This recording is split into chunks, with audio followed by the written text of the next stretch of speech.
உயர்ந்தவர், உமக்கு மேல் ஒருவரும் இல்லையே. எல்லோருக்கும் மேலாக உயர்ந்தவர், உமக்கு மேல் ஒருவரும் இல்லையே. அல்லேலூயா, அல்லேலூயா, அல்லேலூயா, ஆமென். அல்லேலூயா, அல்லேலூயா, அல்லேலூயா, ஆமென். ஒருவரால் சிருஷ்டிக்கப்படாமலே தாமாக என்றென்றும் இருப்பவர், ஒருவரால் சிருஷ்டிக்கப்படாமலே தாமாக என்று. இப்பொழுதும் கூட 2 ராஜாக்கள் புஸ்தகத்தில் 2வது அதிகாரத்தில் எலியா பரலோகத்துக்கு எடுத்துக்கொள்ளப்படும் போது எலிசா அவனை விடாமல் தொடர்ந்து போன அந்த சம்பவத்தை குறித்து கடந்த செய்தியிலே பார்த்தோம். அவர்கள் கில்காலிலிருந்து புறப்பட்டு பெத்தேலுக்கு போனார்கள். பெத்தேலிருந்து புறப்பட்டு அவர்கள் எரிகோவுக்கு போனார்கள். எரிகோவிலிருந்து புறப்பட்டு யோர்தானுக்கு போனார்கள். யோர்தானை தாண்டுவதற்கு எலியா தன்னுடைய சால்வையை முறுக்கி அடித்தான். யோர்தான் 2ஆய் பிரிந்தது. அப்பொழுது எலியா எலிசாவிடத்தில் பேசி உனக்கு என்ன வேணும்னு கேட்குற போது அந்த அந்த யோர்தானோட இக்கரையிலேயே இருந்து நான் எடுத்துக்கொள்ளப்படும் போது நீ என்னை பார்த்தால் அது உனக்கு கிடைக்கும், இல்லாட்டி கிடைக்காது என்று சொல்லிட்டு போகிறதை பார்க்குறோம். அப்படி எலிசா விடாமல் எலியாவை பற்றி கொண்டு அவன் எடுத்துக்கொள்ளப்படுகிறதை பார்த்தான். அப்பொழுது அங்கேருந்து சால்வை விழுந்தது. அதை அவன் எடுத்துக்கொண்டு வந்தான். அதை முறுக்கி எலியாவின் தேவன் எங்கே என்று சொல்லி யோர்தானை அடித்தான். யோர்தான் 2ஆய் பிளந்தது. அப்பொழுது எலிசா தரை வழியாக யோர்தானை கடந்து இக்கரைப்பட்டான் என்று வாசித்தோம். அப்படி யோர்தான் எத்தனை முறை திறந்தது என்று கேட்டால், இஸ்ரவேலர் எகிப்து தேசத்திலிருந்து வரும்போது யோர்தான் அவர்களுக்கு முன்பாக பின்னிட்டு திரும்பியது, பிளந்தது.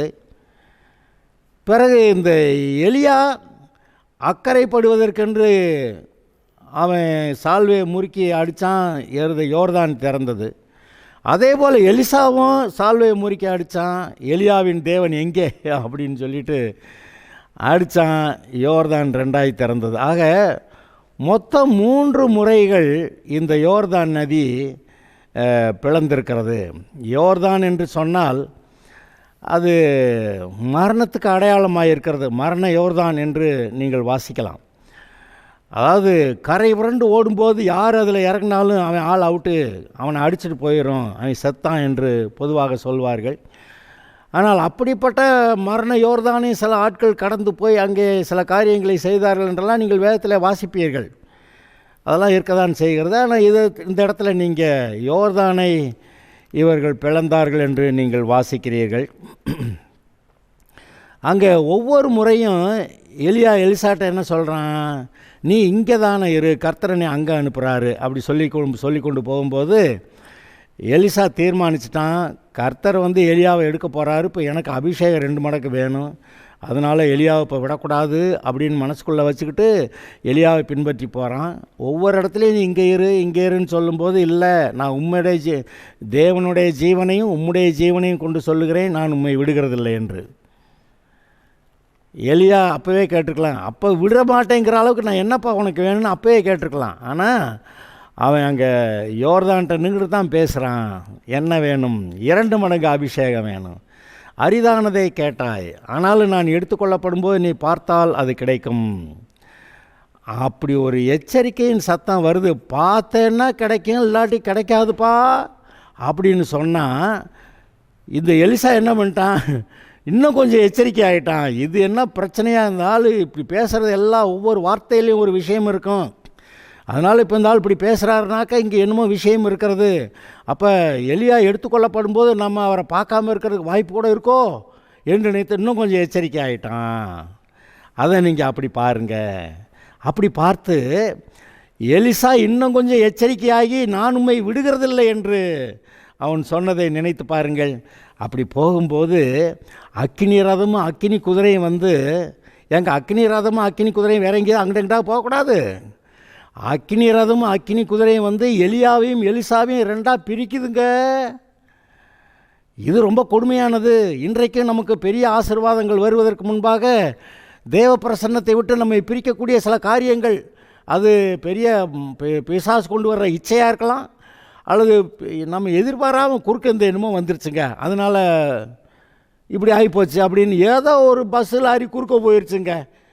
நம்ம 2 பேரும் தாண்டி போகலாங்கிறப்ப அந்த ஆள் அங்கிட்டு போயிட்டாரு, நான் அடுத்து தாண்ட வர்றதுக்குள்ளே ட்ரெயின் வந்துருச்சுங்க. அப்போ அந்த ஆள் அந்த ரயில்வே ட்ராக்கை தாண்டி அந்த ஆள் போயிட்டார், நான் இங்கிட்டு நிற்கிறேங்க, என்ன பண்ணுறதுங்க? அப்படி ஏதோ நடந்துச்சா? அல்லது பிசாசு வந்து உபத்திரவத்தை கொடுத்து, இதுக்கு மேலே இந்த ஆளை தொடர்ந்து கர்த்தரை பின்பற்றினா உனக்கு இந்த உபத்திரவம் தான் அப்படின்னு சொல்லி உபத்திரவத்தை ஏதோ ஒரு விதத்தில் அந்த ஆசீர்வாதத்தை நீங்களும் நானும் சுதந்திரிக்காதபடிக்கு இந்த பிசாசு இடையில எதையோ கொண்டு வந்து போடுறான். அதை ஒரு எச்சரிப்பாகவே எலியா சொல்லிட்டான். பார்த்தீங்களா? நான் எடுத்துக்கொள்ளப்படும் போது நீ பார்த்தா கிடைக்கும்னா என்ன அர்த்தம்? நீ எடுத்துக்கொள்ளப்படும் போது நீ என்னை பார்க்கறதுக்கான வாய்ப்புகள் குறைவாக இருக்கிறது, அதனால் நீ எச்சரிக்கையாக இருந்தால் என்னை பார்த்துருவா, கேட்டது கிடச்சிரும். அப்படி சொல்லதை நீங்கள் நினச்சி பாருங்கள். ஆமாம், இன்றைக்கு நம்முடைய வாழ்க்கையில் நாமும் கூட ஏதோ ஒரு ஆசீர்வாதம் வரப்போகிறது என்று உங்களுடைய இருதயத்தில் உணர்த்தப்படும் போது நீங்கள் எச்சரிக்கையாக இருக்கணும். அந்த யுத்தத்துக்கு போகும்போது என்ன சொல்லியிருக்கிறாரு? கர்த்தர் உங்களுக்கு ஜெயம் கொடுக்கும்படியாக உங்களுடைய பாளையத்தில் உலாவி கொண்டு இருக்கும்போது அங்கே அசுசியானதை கண்டு உங்களை விட்டு விலகி போகாதபடிக்கு பாளையம் பரிசுத்தமாக இருக்க கடவுள்னு சொன்னாரே.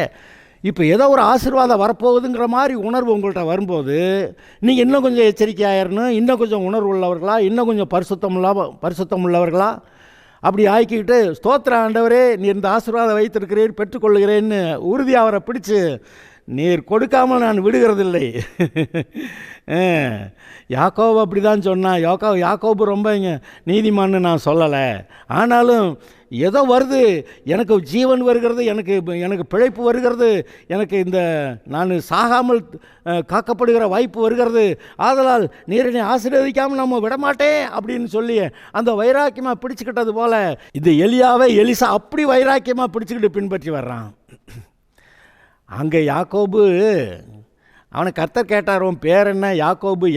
இன்னுமே நீ எத்தனை நாள்லாம் இருக்கக்கூடாது, என்கிட்ட கிடைக்கணும்னா நீ எத்தனை இருக்கக்கூடாது, உன் பேர் இன்னுமே இஸ்ரவேல்.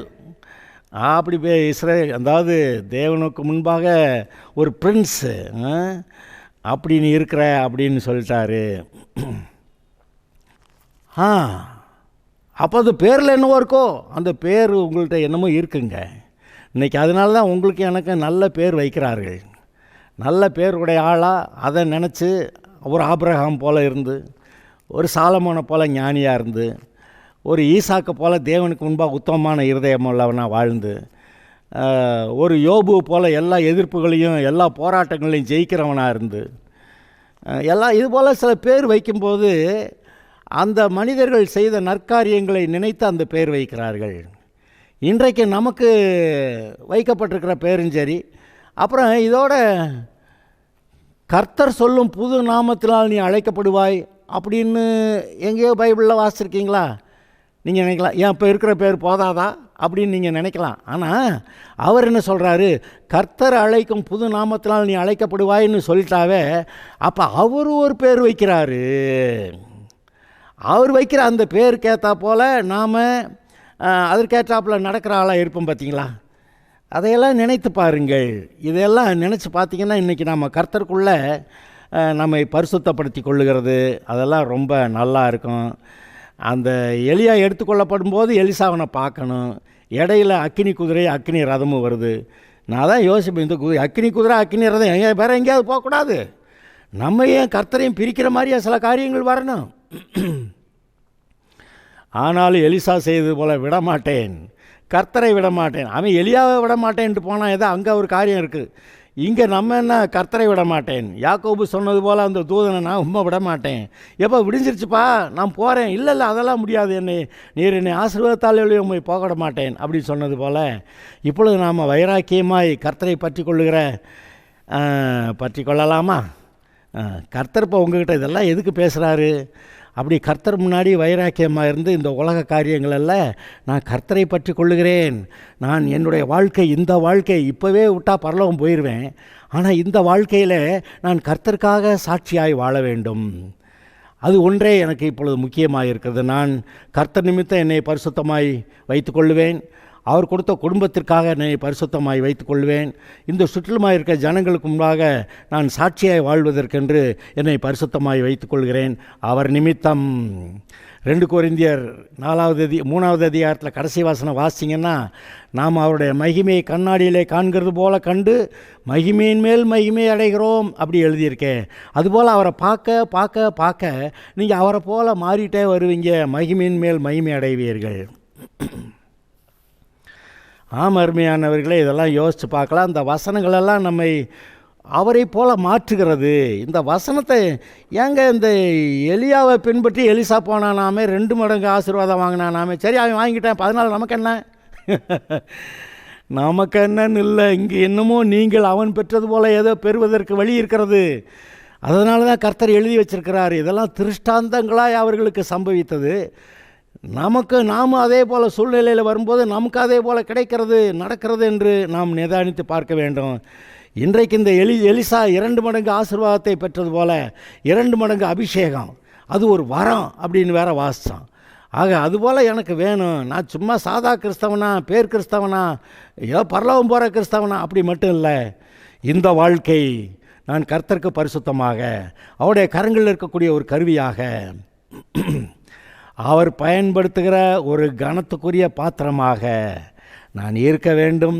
ஆதலால் நான் கர்த்தருக்கு பரிசுத்தம், எந்த விதத்தினாலும் இந்த உலகத்தால் கரைபட மாட்டேன் என்று ஒரு தீர்மானத்தோடு கூட நாம் வாழுகிறது மிகவும் சரியானது, ஞானம் உள்ளது. ஆனால் உலகத்தார் என்ன சொல்லுவாங்க? பைத்தியக்காரன், லூசு அப்படி தான் சொல்லுவாங்க. சிலுவையை பற்றிய உபதேசம் அவர்களுக்கு பைத்தியமாக இருக்கிறது. ஆனால் உண்மை பைத்தியம் யார்? அவங்க தான் உண்மையான பைத்தியம். சிலுவையை பற்றிய உபதேசம் பைத்தியமாக இருக்குது, சிலுவையை பற்றிய உபதேசிக்கிறவர்கள் பைத்தியக்காரரா அவங்க கண்ணில் இருக்கிறாங்க. ஆனால் உண்மை என்னது? அவங்க தான் பைத்தியக்காரங்க. இப்படி உங்களுடைய வாழ்நாளெல்லாம் அப்படி இருக்கலாம். உங்களை குறைவாய் பேசுகிற, தரக்குறைவாய் பேசுகிற, ஏளனமாய் பேசுகிற எவ்வளோ பேர் இருக்கலாம். ஆனால் அவர்கள்தான் பைத்தியக்காரர்கள் என்பது உங்களுக்கு தெரிந்திருக்க கிடவுது. அதனால் கர்த்தருக்குள் சந்தோஷமாய் முன்னேறுங்கள். சரி, எரிகோவில் பார்த்து கொண்டு நின்ற தீர்க்கதரிசிகளின் புத்திரர் எலிசாவை கண்டவுடனே எலியா எலிசாவின் மேல் இறங்கி இருக்கிறது என்று சொல்லி அவனுக்கு எதிர்கொண்டு போய் தரை மட்டும் குனிந்து அவனை வணங்கி, தீர்க்கதரிசிகள் புத்திரருக்கு தெரிஞ்சு போச்சு எலியாவின் ஆவி எலிசாக்குள்ளே இறங்கியிருக்கு, அதனால தான் அவன் சால்வையை முறுக்கி அடித்து யோர்தானை பிளந்துட்டு இவங்கிட்ட வந்துட்டான். இப்போ அதாவது தீர்க்க தரிசனத்தின் மூலமாக அவர்களுக்கு தெரிஞ்சிருந்தாலும் இப்போ எலிசா அப்படி யோர்தானை பிளந்துட்டு திரும்பி வந்திருக்கிறானே, அதை நினச்ச உடனே அந்த எலிசாவுக்குள் இருந்த அபிஷேகம் எவ்வளவு பெரிதென்று அதையும் இந்த தீர்க்கதரிசிகள் புத்திரர் அறிந்திருக்கிறார்கள். அதாவது எலிசாவே எலியா எங்களுக்கு எப்படி போதகராக இருந்து எங்களுக்கெல்லாம் போதித்து எங்களை தீர்க்கதரிசிகளாக தீர்க்கதரிசிகள் புத்திரராக மாற்றி இப்படிப்பட்ட தேவனை பற்றிய வெளிப்பாட்டை கொடுப்பதற்கு அந்த எலியா எங்களுக்கு இருந்தது போல நீர் எங்களுக்கு இருக்க வேண்டும் என்று சொல்லுகிறது தானே இங்கே இந்த அர்த்தம். நல்லா கவனிங்க. பொதுவாக கதையை வாசிச்சுட்டு போயிடுவோம், ஆனால் கதைக்குள்ளே கதை இருக்கிறது. என்னது? நான் ஏற்கனவே சொன்னேன், இந்த எலியாதான் அவனுடைய காலகட்டத்தில் அநேக ஊர்களுக்கு போய் அங்கே இருக்க அவன் கர்த்தரை பற்றி போதிக்கும்போது யாரெல்லாம் வருகிறார்களோ அவர்களிடத்தில் உட்கார்ந்து கர்த்தரை பற்றி போதித்து அவர்களை கர்த்தர்கேற்ற விதத்தில் தீர்க்கதரிசிகளாய் வாழ்வதற்கு அவர்கள் ஆயத்தம் பண்ணியிருக்கிறான். பைபிளில் வேறு யாரும் இப்படி செய்ததாக நாம் பார்க்கல. இன்றைக்கு நாம் அப்படி இருக்கலாம். நாம் கர்த்தருக்கு தீர்க்கதரிசி, கர்த்தருடைய தீர்க்கதரிசி. ஆபிரகாம் ஒரு தீர்க்கதரிசின்னு வாசித்தோம். அதுபோல் இன்றைக்கு நம்ம சாதாரணமாக தெரியலாம், ஆனால் நம்ம தீர்க்கதரிசி தான். சுற்றிலுமாக இருக்க ஜனங்களுக்கு நம்ம தீர்க்கதரிசி தான். நம்ம கர்த்தரை அறிகிற அறிவிலே வளரும்போது அந்த திவ்ய சுபாவம் நமக்கு உண்டாகிறது என்று பேதுரு 2வது அதிகாரம் முதல் அதிகாரத்தில் எழுதியிருக்கு. 2 பேதுரு முதல் அதிகாரத்தில் அப்படி எழுதியிருக்கு. அதாவது தேவனை அறிகிற அறிவில் நம்ம வளரும்போது அவருடைய திவ்ய சுபாவம் நமக்கு உண்டாகிறது என்று. இப்போ நீங்கள் தேவனை அறிகிற அறிவில் வளர வளர வளர கர்த்தருக்குள்ள ஒரு பலசாலியாய் நீங்கள் இருக்கிறீர்கள். கர்த்தருக்குள் தன்னை பலப்படுத்தி கொள்ளுகிறவர்கள் பாக்கியவான்கள்னு எழுதியிருக்கு. கர்த்தரின் பலன் என்று அங்கே தாவீது சொல்லுகிறதை நீங்கள் வாசிக்கிறீர்கள். கர்த்தரின் பலன் என் கோட்டை, என்னுடைய அடைக்கலம், என்னுடைய அரணும். அப்போ கர்த்தரினுடைய பலன் இந்த உலகம் அல்ல, நான் ராஜாவாக இருக்கிற இந்த ராஜாங்கம் அல்ல, கர்த்தரின் பலன் என்று அவன் சொல்லும்போது அப்போ யாரை தன்னுடைய பலனாய் கொண்டு இருக்கிறான்? அங்கே கண்ணுக்கு ஒன்றும் தெரியலை, ஆனால் இன்றைக்கும் கூட நமக்கு கண்ணுக்கு எதுவும் தெரியலை, ஆனால் கர்த்தரின் பலன் என்று சொல்லி கர்த்தருக்குள் நம்மை பலப்படுத்தி கொள்ளும்போது அது நடக்கிறது. இங்கே இது எலிசா வர்றான், சாதாரண ஆள் போனால் திரும்ப சாதாரண ஆள் மாதிரி வர்றான். ஆனால் இவன்ட்ட அபிஷேகம் இருக்கிறது. எலியாவின் மேல் இருந்த ஆவி இப்பொழுது எலிசாவின் மேல் இருக்கிறது. எலியா நமக்கு போதகராக இருந்து நடத்தினது போல இவன் நடத்தணும் அப்படி சொல்லி அவனை பணிந்து கொண்டார்கள். அவனை வணங்கி தரை மட்டும் குனிந்து அவனை வணங்கி. யார் வணங்குவா? நான் கேட்குறேன், இந்த எலிசா, இந்த தீர்க்கதரிசி புத்திரர்கள் இவன் யார்? ஒன்றும் இல்லை. ஆனால் கர்த்தர் இவனோடு இருக்கிறார், கர்த்தருடைய அபிஷேகம் இவனோடு கூட இருக்கிறது. ஆதலால் அந்த தீர்க்கதரிசிகள் அவங்க ஏற்கனவே தீர்க்கதரிசிகள்ங்க, இவ்வளோ விவரத்தை சொல்லிட்டாங்க. உன்னுடைய எஜமானாகிய எலியாவை கர்த்தர் எடுத்துக்கொள்ள போகிறார், உனக்கு தெரியுமா என்று அந்த அளவுக்கு விவரத்தை சொல்லிவிட்டார்கள். அவனு கர்த்தருடைய காரியங்களை குறித்து ஏமாளி கேனைகளெல்லாம் அல்ல, அறிவில்லாதவர்கள் அல்ல. ஆனால் அவர்கள் சொல்லுகிறார்கள், எதிர்கொண்டு வந்து தரை மட்டும் குனிந்து அவனை வணங்கி, இதோ உமது அடியாரோட 50 பலவான்கள் இருக்கிறார்கள். இங்கே பாருங்கள், ஒரு சின்ன வித்தியாசம் வந்துருச்சு. எலிசாவுக்கு தெரிஞ்சிருச்சு கர்த்தர் எலியாவை பரலோகத்துக்கு கொண்டு போயிட்டார். இங்கே இப்போ எலியா இங்கே இல்லை. ஆனால் எலிசாவின் அந்த தீர்க்கதரிசிகளின் புத்திரருக்கு அவங்களுக்கு ஒரு சின்ன கேள்வி. என்னது? கர்த்தர் வழக்கமாக எலியாவை திடீர்னு அங்கேயோ இங்கேயோ கொண்டு போய் விட்டு ஏதாவது ஊழியம் செய்ய சொல்லுவார். அது மாதிரி எலியா ஊழியம் செஞ்சதை இந்த தீர்க்கதரிசிகளின் புத்திரர் பார்த்துருக்காங்க. இப்போ அவங்க என்ன நினைக்கிறாங்க? ஒருவேளை எலியாவை கர்த்தர் கொண்டு போய் ஏதாவது மலை மேலே வச்சுருப்பாரு, நாங்கள் போய் தேடி கண்டுபிடிக்கவான்னு கேட்க வந்துட்டாங்க. இது மாதிரி புதிய ஏற்பாட்டில் ஏதோ ஒன்று நடந்திருக்கே, உங்களுக்கு ஞாபகம் வருதா? பிலிப்பு சமாரியாவில் பிரசங்கம் பண்ணி அங்கே அநேகரை ரட்சிப்புகளை நடத்தின பிறகு கர்த்தர் அவனை, நீங்கள் இருக்க உங்கள் வேலை செஞ்சது போதும், நீ வனாந்தரத்துக்கு போன்னு சொல்கிறாரு. வனாந்தரத்தில் அங்கே எத்தியோப்பியாவின் ராணியாக இருந்த கந்தாகே என்பவளுக்கு அங்கே மந்திரியா அவளுடைய பொக்கிஷத்துக்கெல்லாம் அதிகாரியாக இருந்த அந்த மனுஷன் அங்கே ரதத்தில் போய்கிட்டு இருக்கான். நீ போய் அவனோட சேர்ந்துக்க அப்படின்னு சொல்கிறாரு. கேள்வி, அங்கே அந்த ரதத்தோடு போனால் அவனுக்கு அந்த விளக்கத்தெல்லாம் சொன்னால் அவனுக்கு ஞானஸ்நானமெல்லாம் கொடுத்தான். ஞானஸ்நானம்லாம் கொடுத்தப்ப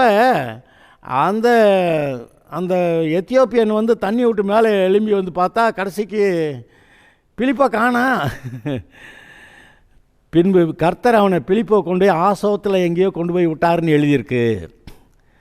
பிலிப்பு அங்கே ஆசோத்தில் காணப்பட்டுன்னு இருக்கும். அப்போ இந்த மாதிரி ஒரு ஆளை இங்கேருந்து எடுத்து அங்கேருந்து எடுத்து கர்த்தர் கொண்டு போய் வச்சு அங்கே ஒரு சில ஊழியங்களை செய்கிறது அது ஒன்றும் அதிசயமான காரியம் இல்லை.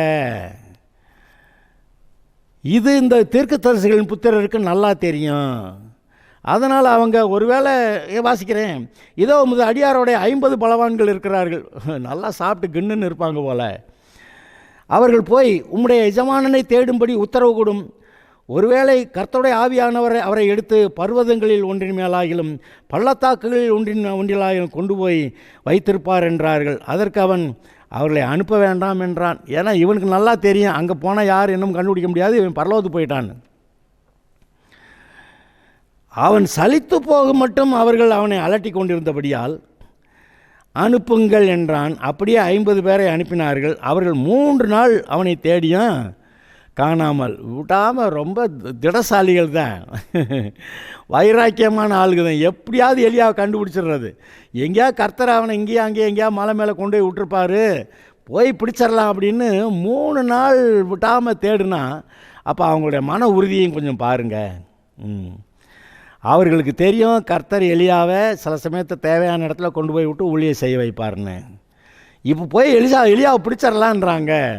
ஆனால் அங்கே இல்லை. சரி, தேடியும் காணாமல் எரியோவிலிருந்து அவனிடத்திற்கு திரும்பி வந்தபோது, இவன் அது வரைக்கும் எரியோவில் இருக்கிறான். அவன் பெத்தேலுக்கும் போகலை, அவன் கில்காலுக்கும் போகலை, எரியோவில் இருக்கிறான் இவங்க திரும்பி வர வரைக்கும். எரியோவிலிருந்து அவனிடத்திற்கு திரும்பி வந்தபோது அவன் இவர்களை பார்த்து, போக வேண்டாம் என்று நான் உங்களுக்கு சொல்லவில்லையா? பதில். இப்போ கொஞ்சம் கவனிங்க. தீர்க்கதரிசி எலியா, எலிசா. இந்த எலியா தான் தீர்க்கதரிசிகளையும் தீர்க்கதரிசி புத்திரர்களையும் எ ஸ்கூல் ஆஃப் ப்ராஃபெட்ஸ், தீர்க்கதரிசிகளின் பள்ளி அப்படின்னு நீங்கள் சொல்லலாம். அப்போ தீர்க்கதரிசிகளுக்கென்று பள்ளிக்கூடம் வைத்து அவர்களை தேவனுக்கென்று வளர்த்த எலியா. அப்போ எலியா எப்படி அபிஷேகத்தில் இருக்கிறவன், எலிசா இப்போ டபுள் மடங்கு அபிஷேகத்தில் இருக்கிறவன். அந்த எலியா ஏற்படுத்திய அந்த தீர்க்கதரிசி புத்திரரை இவ்வளவு வெளிப்பாட்டோட இருக்கிறாங்க. ஆனால் அவங்களுக்கு எலியாவுக்கு கிடைத்த வெளிப்பாடளவு அந்த தீர்க்கதரிசி புத்திரருக்கு இல்லை. எலிசாவுக்கு தெரிந்த விஷயம் அந்த தீர்க்கதரிசி புத்திரர்களுக்கு தெரியலை. அப்போ இங்கே வெளிப்பாடுகளில் சற்று குறைவாக இருக்கிறது. அதனால் இப்பொழுதும் கர்த்தருடைய ஊழியக்காரர்கள், கர்த்தருக்கென்று தன்னை அர்ப்பணித்து கொண்டவர்கள், ஒரு விதத்தில் கர்த்தருக்காக காத்திருந்து உறுதியாக இருந்து பலனடைந்து அவர்களுக்கு அபிஷேகத்தில் பெருகி இருந்தாங்கன்னா அவங்கள மாதிரி நம்ம மற்றவங்களை நினைக்க முடியாது. அதனால் அவர்கள் எவ்வளோ போராடி கர்த்தருக்குள்ளே ஒரு நல்ல ஊழியத்தை செய்வதற்கு எழும்பி வந்திருக்கிறார்களோ அதற்கேற்ற கனத்தை நாம் கொடுப்பது சரிதானே. அவங்களோட போட்டி போட்டுக்கிட்டு சாதாரண ஆட்கள் பேசக்கூடாது. இன்றைக்கு இருக்கக்கூடிய பொதுவாக பெரிய ஊழியர்களை பற்றி குறை பேசுகிற மற்றவர்களை நாம் அநேகரை பார்க்குறோம். அப்படி குறை பேசுகிறதை விட நாம் அதுபோல் வளரலாமே என்று சொல்லி வளர்கிறதானே சரியாக இருக்க முடியும். மற்றவர்களை பற்றி அவர்கள் யாராக இருந்தாலும் சரி, அவர்கள் தேவனுக்கு ஊழியக்காரர்கள். அதனால் தேவன் அவர்களை கவனித்துக் கொள்வார். அதனால் மற்றவர்கள் செய்கிற குறைகளை பற்றி நாம் பார்த்து கொண்டிராமல் நாம் கர்த்தருக்கு பிரியமாய் அவர்கள் எப்படி வளர்ந்து முன்னேறி பெரிய ஒரு காரியத்தை செய்ய போனார்களோ அதுபோல் நாமும் கர்த்தருக்குள்ளாக வளருவோம் என்று. எப்படி எலியா, எலிசா, எலியாவை போல் 2 மடங்கு ஆவியை உடையவனா எலிசா வர்றான். அதுபோல் ஒருவேளை எலியா ஏசபேல்கிட்ட பயந்து ஓடி வந்திருந்துருக்கலாம். பரவாயில்ல, இப்போ நம்ம ஏசபேலையும் சேர்த்து அதை அடக்கணும், அந்த பிசாசோடைய கொட்டத்தை அடக்கணும், அதனால் நாம் பரிசுத்த ஆவியில் பலன் அடையணும் என்று சொல்லி நீங்களும் நம்ம அப்படி முயற்சிக்கலாமே, அதுதானே சரி. அப்போ கர்த்தருக்கு காத்திருக்கிறவர்கள் புது பலன் அடைந்து கழுகளை போல சட்டை எடுத்து எழுப்புவார்கள் என்று எழுதியிருக்கிறது. ஓடினால் இளைப்படையார்கள், நடந்தாலும் சோர்ந்து போக மாட்டார்கள் என்று. ஆக கர்த்தருக்கு காத்திருக்கிறது என்பது அது ஒரு விசேஷமானது. ஏதோ உடனே உபவாசம் போடுறேன் அப்படி இல்லை. எல்லா காரியங்கள்லையும் நம்முடைய நடவடிக்கை சரியாக இருக்கா, கர்த்தருக்கு உகந்ததாக இருக்குதா, எந்தெந்த நடவடிக்கை கர்த்தருக்கு உகந்தது, எந்தெந்த விஷயத்தில் நம்ம தூங்கிட்டு இருக்கோம்.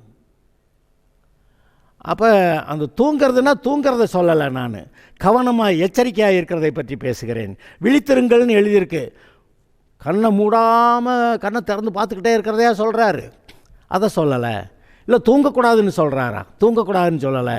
விழித்திருங்கள், உங்களுடைய எதிராளியாகிய பிசாசானவன் எவனை விழுங்கலாமோ என்று வயதேடி சுற்றித் திரிகிறான், ஆதலால் விழித்திருங்கள். அப்படின்னா என்ன அர்த்தம்? எச்சரிக்கையாயிருங்க, விழித்திருங்கள். அப்போ இதுபோல் நாம் நம்முடைய வாழ்க்கையிலே ஒவ்வொரு படியிலும் கர்த்தருக்குள் நாம் வளரும்போது அங்கே பிசாசு இடக்கு முடக்க என்னமா செய்கிறான்.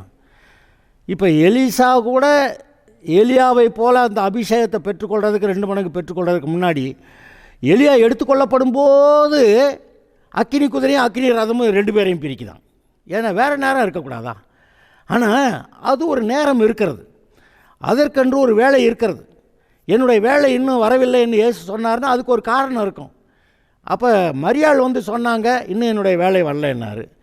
அப்புறம் இவங்களுக்கு தெரிஞ்சு போச்சு, விஷயம் என்னென்னு தெரிஞ்சு போச்சு. நம்ம வந்து கேட்டாக்க பின்னாடி அம்மா சொன்னாங்க, அதனால் செஞ்சதாக எல்லோரும் பைபிளில் எழுதி வச்சுப்படுவாங்க. அப்புறமேலு உலகத்தில் இருக்க மனுஷர்லாம் அம்மாவுக்கு தான் கேட்கணும் அப்படின்னு சொல்லி கொண்டு போய் கதை விட்டுருவாங்கன்னு சொல்லி என்னுடைய வேலை இன்னும் வரவில்லைன்ட்டார். அப்புறம் அவங்க போய் விவரம் தெரிஞ்சிடுச்சு, போய் அங்கே வேலைக்காரங்கிட்ட சொல்லி, நீங்கள் போங்க, அவர் என்ன சொல்கிறாரோ செஞ்சுருங்க. எப்படி பைபிளில் இருக்க வார்த்தையை எப்படி அப்படி புரிஞ்சுக்கிற மாதிரி சொல்கிறேன், அவர் சொல்லுகிறபடி செய்யுங்கள்னு சொல்லி அனுப்பிவிட்டா, நான் இப்போ என்ன சொல்கிறேன், அவர் என்ன சொல்கிறாரோ அதை செய் அப்படி இவங்க சொல்லி விட்றாங்க. அவங்க போய் கேட்டால், சரி வா, இப்போ உடனே வேலை வந்துருச்சா? ஆமாம் வந்துருச்சு. போய் அந்த கற்சாடிகளை பார்த்து தண்ணீரை ஊற்றி நிரப்புன்றாரு. அப்புறம் நிரப்பிட்டு அவங்க பார்த்துக்கிட்டே இருக்கும்போதே, சரி இதை கொண்டு போய் அங்கே கொடு அப்படின்னா அவனுக்கு தலை சுற்றி இருக்கணும். அவன் யோசிச்சிருப்பான், இந்த ஆள் நம்மளை என்ன பைத்தியம்னு நினைக்கிறாரா அப்படின்னு கூட அவன் நினச்சிருக்கலாம். ஆனால் என்ன சொல்லிவிட்டாங்க, அவர் என்ன சொல்லுகிறாரோ அதை அப்படி செய் அப்படின்னு சொல்லிவிட்டு, என்னப்பா அவர் என்ன சொல்கிறாரோ அதை அப்படி செய்யணும் தானே இவங்க போதிச்சாங்க. ரைட்டு விடு, நம்ம அவர் என்ன சொல்கிறாரோ செஞ்சுருவோம். அதைத்தான் நம்மளும் பேசிக்கிட்டு இருக்கிறோம். அவர் என்ன சொல்லுகிறாரோ அதன்படி செய்வோம். இன்றைக்கு அவர் என்ன சொல்கிறாரோ அதன்படி செஞ்சுருவோம் அப்படின்னு போய், இப்போ தானே தண்ணியை ஊற்றுனா, தண்ணியை கொண்டு போய் கொடுன்றாரு. என்னையா அது பைத்தியமா, லூஸா, நான் லூஸா, இவர் லூஸா? அதெல்லாம் இல்லை, அவர் சொன்னபடி செஞ்சிடலாம் அப்படின்னு தண்ணியை கொண்டு போய் கொடுத்தா, அங்கே ஊற்றுறப்ப பார்த்தா திராட்சரசமாயிருச்சு. அதுவும் அவன் ஆச்சரியப்படுறான். எல்லோரும் முதல்ல நல்ல ரசத்தை கொடுத்துட்டு பின்னாடி தரம் குறைஞ்சதை கொடுப்பாங்க. நீங்கள் என்னையா கடைசி வரைக்கும் நல்ல ரசத்தை வச்சுருக்கீங்க? அது தண்ணீரை மொண்டா அவங்களுக்கு தெரிஞ்சதே ஒழிய மற்றவங்களுக்கு தெரியலன்னு எழுதியிருக்கு. அதுபோல் உங்களுடைய வாழ்க்கையிலே அற்புதம் செய்கிற ஒருவர் இங்கே இருக்கிறார். உங்களை அப்படி அற்புதமாய் மாற்றக்கூடிய, உங்களுடைய வாழ்க்கையிலே ஆசீர்வாதத்தை கொண்டு வரக்கூடிய அப்படிப்பட்ட ஒருவர் உங்களோடு கூட இருக்கிறார். அவருக்கு செவி கொடுப்போமாக. நம்ம இன்றைக்கி சாதாரண ஆள் தான், ஆனால் அபிஷேகத்தில் நிரப்பிட்டார்னா நம்ம சாதாரண ஆள் இல்லை. அப்புறம் அவருடைய கரங்களில் இருக்கக்கூடிய கருவியாய் நாம் பயன்படுத்தப்படுவோம். பார்த்தீங்களா? அதனால் இதை யோசித்து பார்ப்போமாக. கர்த்தருடைய சமூகத்தில் அமர்ந்து நோக்கி பார்த்து, கர்த்தரிடத்தில் என்ன எதிர்பார்க்கிறார் நான் யோசித்து பார்த்து, எனக்கு கர்த்தர் எந்த விதத்தில் கர்த்தருக்கு பிரியம், எந்த இடத்துல நான் தூங்கிட்டு இருக்கேன் அப்படின்னு நினச்சி பார்த்து நம்ம அதில் எச்சரிக்கையாக இருந்து கவனமாக இருந்து அவருக்கு முன்பாய் உத்தமமாய் நடக்கும்போது ஒரு பெரிய விதத்தில் கர்த்தரை உங்களை எடுத்து பயன்படுத்துகிற ஆளாக நீங்கள் மாறிடுவீங்க. எலியா அப்படி இருந்தான், எலிசா அப்படி இருந்தான், தாவீது அப்படி இருந்தான். இன்றைக்கி ஏசாயா, எரேமியா, எசேக்கியேல் தீர்க்கதரிசிகள்லாம் நம்ம வாசிக்கிறோம். இன்னும் எவ்வளோ பேர் கர்த்தருக்கு பிரியமாய் அவர்கள் வாழ்ந்திருந்தார்களே, அதையெல்லாம் பைபிளில் எழுதியிருக்கு. அதெல்லாம் நமக்காகத்தான் எழுதியிருக்கிறது. நாமும் அப்படி இருக்கலாம் என்று அங்கே நாம் யோசிக்க வேண்டும். இந்த எலிசா அந்த தீர்க்கதரிசியின் புத்திரருக்கு தெரியலை, போய் தேடுறேன்னு 3 நாள் தேடி இருக்காங்க. கடைசியில் திரும்பி வர்றாங்க. நான் போக வேண்டாம் நான் சொல்லலையா அப்படி கேட்டது உங்களுக்கு தெரியட்டும். இப்பொழுதும் அதுபோல் ஆவிக்குரிய ரீதியில் நாம் வளருவோமாக. கர்த்தர் நம்மோடு கூட இருக்கிறார், நம்மை கொண்டு பெரிய காரியங்களை செய்வார். இந்த வசனங்களை கேட்டுக்கொண்டிருக்கிற நீங்கள் இதில் சற்று கவனமாய் இதை தியானம் பண்ணுங்கள். எல்லாரும் சாதாரண ஆள் தான், எல்லாரும் இயேசுவை ஏற்றுக்கொள்கிறதுக்கு முன்னாடி பாவிகள் தான். அப்படி இயேசுவை ஏற்றுக்கொண்டு வருகிற எல்லாரும் அவருடைய இரத்தத்தால் கழுவப்பட்டு பரிசுத்தமாக்கப்படுகிறது, எல்லாரும் தேவனுடைய பிள்ளைகளாகிறது சரிதான். ஆனாலும் கர்த்தருக்கென்று வைராக்கியமாய் முன்னேறுகிற, இந்த உலகத்தை விட்டு பிரித்தெடுத்து கொள்ளுகிற, கர்த்தருக்கு மட்டும் கீழ்ப்படிவேன், அதாவது அதுக்குன்னு சொந்த குடும்பத்தையே கவனிக்காமல் போயிடக்கூடாது. சொந்த குடும்பத்தை கவனியாதவன் அவிசுவாசியிலும் கெட்டவனாக இருக்கிறான் என்று எழுதியிருக்கிறது. அதனால் சிலர் கர்த்தர் பிள்ளைகளை பார்த்துக்குருவார், கர்த்தர் பிள்ளைகள் சாப்பாட்டை பார்த்துக்குருவார் அப்படின்ட்டு அது பற்றி கொஞ்சம் கவலை இல்லாமல் இருக்கக்கூடாது. நம்ம கர்த்தர்கிட்ட உண்மையாக இருக்கணும், கர்த்தர் கொடுப்பார், குடும்ப காரியங்கள்லாம் நல்லா கவனிக்கணும், அதையும் கவனிக்கணும். அந்த நீதிமொழியில் 36வது அதிகாரத்தில் எழுதியிருக்கிற அந்த ஸ்திரீ தன்னுடைய வீட்டு காரியங்கள் எப்படி நடக்கிறது என்று கவனமாக இருந்தாள் என்று, அதுபோல் கர்த்தருடைய காரியங்களில் அவர் நம்ம கொடுத்துருக்கிற குடும்பம் மற்ற காரியங்களில் எப்படி நாம் செவ்வையாய் நடக்கிறோமா என்பதை பற்றி நாம் கவனத்தோடு எச்சரிக்கையோடு இருப்போமாக.